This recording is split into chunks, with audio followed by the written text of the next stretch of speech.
বৃষ্টির দিনে হাঁসের মাংস খেতে কিন্তু ভীষণ মজা লাগে। তো আজকে হাঁসের মাংস রান্না করব। বাইরে বৃষ্টি হচ্ছে, হালকা হালকা শীত আছে, তাই না? হ্যাঁ, শীত আছে। এই যে বাইরে বৃষ্টি হইতেছে, অনেক বৃষ্টি পড়তেছে আমার দিকে। এই যে দেখেন, এই বৃষ্টির দিনে হাঁসের মাংস খাবো।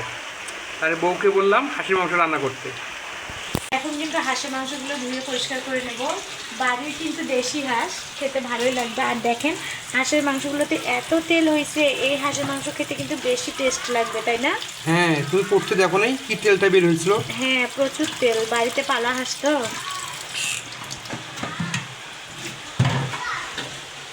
একটু ভালো করে বেছে নিও। হ্যাঁ, ভালো করেই তো পরিষ্কার করে নিচ্ছি, আর একটু নেই।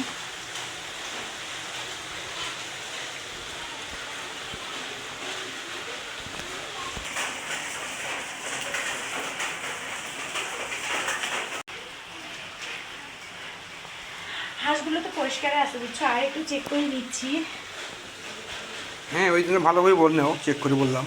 আজকে হাঁসের মাংস কিভাবে রান্না করব অবশ্যই আপনারা পুরো ভিডিওটি দেখবেন।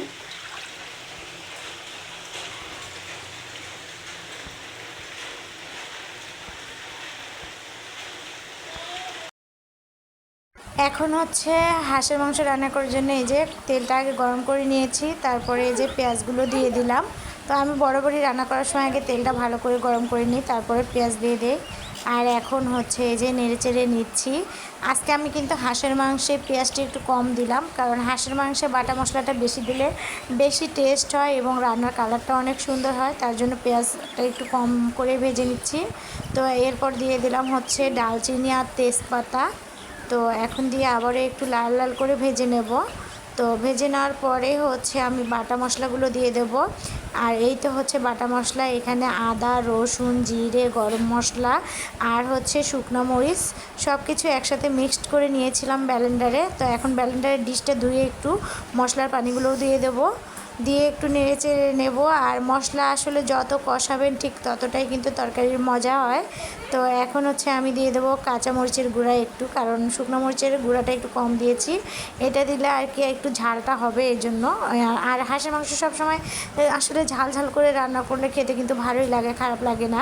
এখন দিয়ে দিলাম হলুদের গুঁড়া, এরপরে দিয়ে দেবো হচ্ছে স্বাদ মতো লবণ। তো আজকে জানি না, আপনাদের ভাইয়া বলতেছে বারবার যে আজকে হাঁসের মাংস রান্না করো, হাঁসের মাংস রান্না করো, বৃষ্টি হচ্ছে বাহিরে। তো আমি ভাবছিলাম যে হাঁসের মাংস রান্না করবো, সাথে ভুনা খিচুড়ি করে নেব।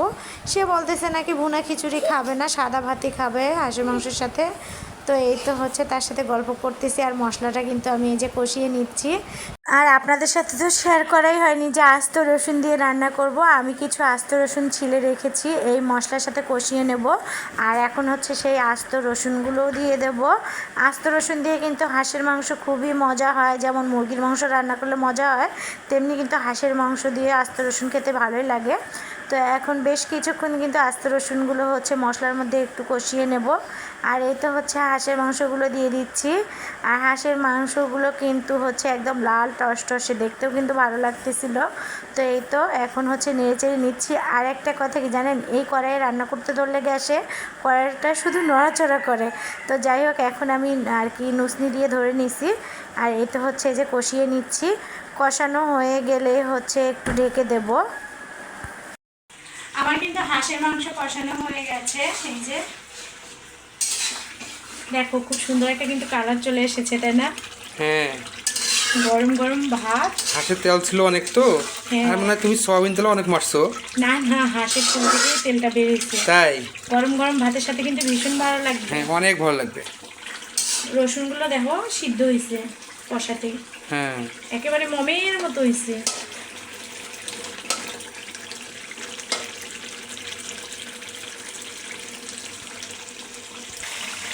এখন কিন্তু আমি হচ্ছে ঝোল দিয়ে দেবো, বেশি ঝোল রাখবো না, গুনা গুনা করে নেবো, তার জন্য অল্প করে ঝোল দিলাম। মাংস কিন্তু কষাতে সিদ্ধ হয়ে গেছে বুঝছো, হ্যাঁ, ওই জন্য হালকা করে ঝোল দিয়ে দিলাম।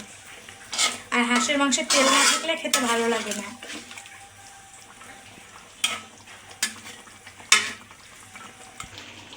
আর এখন হচ্ছে আরেকটু ঢেকে দিলাম, এরপর মশলার গুঁড়া দিয়ে নামিয়ে নেব।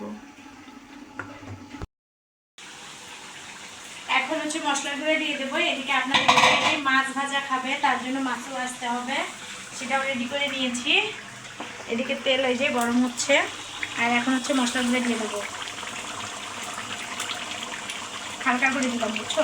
হ্যাঁ, তুমি তো আমার থেকে ভালো হাঁসের মাংস রান্না করতে পারো।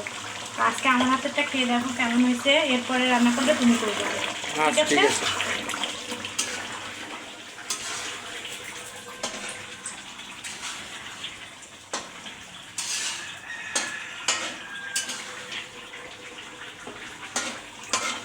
এরকম একটু রাখলাম মাখা মাখা, হ্যাঁ ঠিক আছে না?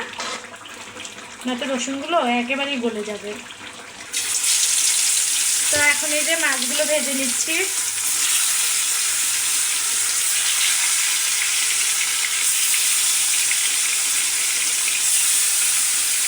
তো আমার হাঁসের মাংস হয়ে গেছে। তো দেখেন ভুনাটা কেমন হয়েছে। এভাবে কিন্তু আপনারাও রান্না করে খেতে পারেন আস্ত রসুন দিয়ে, তাই না? হ্যাঁ, আর এদিকে হচ্ছে এই যে মাছ ভাজা এখনো হয়নি, অবশ্যই একটু অপেক্ষা করতে হবে। তো আজকে দুপুরে হচ্ছে এগুলোই রান্না বান্না। তো সবাই ভালো থাকবেন, সুস্থ থাকবেন। আজকে খাওয়া দাওয়া দেখাতে পারতেছি না, কারণ বাইরে বৃষ্টি হচ্ছে, খাইতে দেরি হবে। তো তার জন্য ভিডিওটা অনেক বড় হয়ে যাবে।